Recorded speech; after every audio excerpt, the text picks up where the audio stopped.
And then when we run the query, we should see 1001 for the first client's account, right? And let's just kind of do a quick sanity check. So 1001 days, that's like what? Like how many years-ish? Like 3-ish years? Okay, cool. And the open date for this account was in April 2015.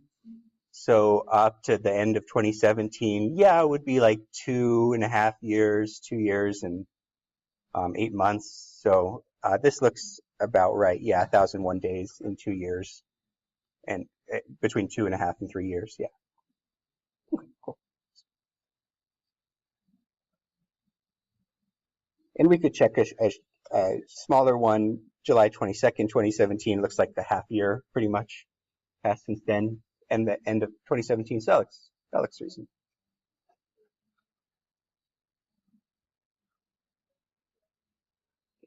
So this query is answering what question for us? Awesome. How long has the account been open? So let's save this query as account longevity just by right-clicking the tab that says query 1 and selecting save, and then saving the query as account longevity.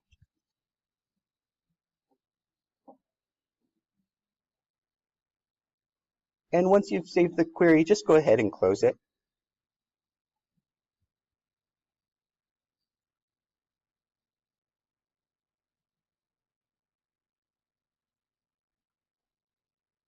So next up, let's create another query using query design. This time, we're going to want to display the client's first and last name and their balance. And we're going to want to sort the balances from highest to lowest. So we know from the last step, if we go from to create and then query design. And then we can select all 3 tables again and click add and then close. And add first name and last name from the client's table. Yeah. And from the accounts table, the balance.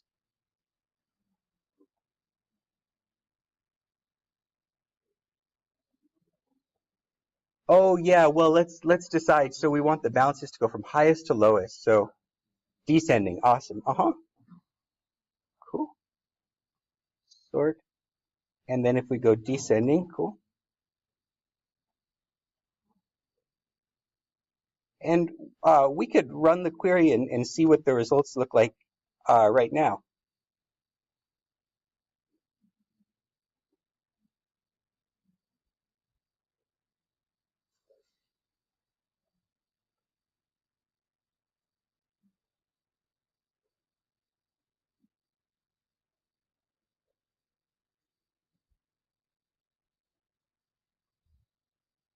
Looks like there are 25 rows. And here's something interesting though. If you notice, some of the accounts, it looks like some, or what does this tell us? Raul Gutierrez, right, has 2 accounts.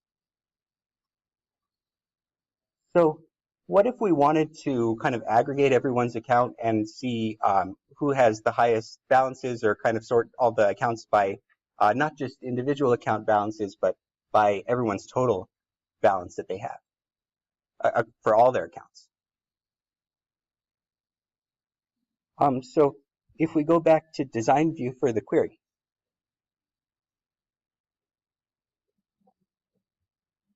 and then up top, if you click this totals button, it's like the Greek letter, it's capital sigma up in the show hide group.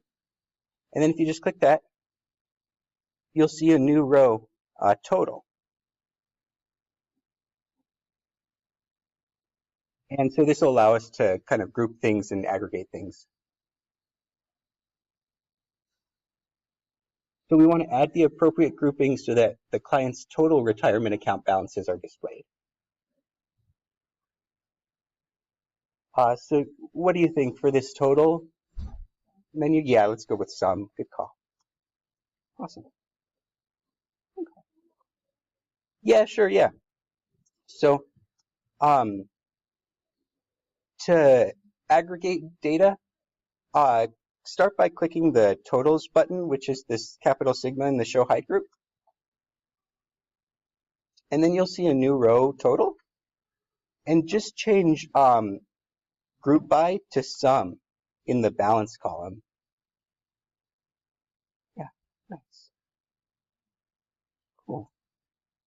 And when we run the query again, what do you think? Oh, and we forgot. Oh, yeah, we still have the sort. When we run the query again, let's make sure that we see the just one account, per person. It looks like there are 22 records now, whereas there used to be 25. And let's see, I know Raul Gutierrez was one of the clients who had more than one account.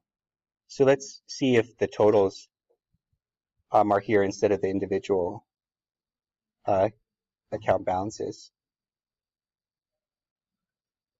And it looks like, yeah, for now, for Raul Gutierrez, we're seeing 59.90, which I think that seems, I think they were like 3,000-ish dollar amounts from before, 2 or 3,000 maybe. Okay.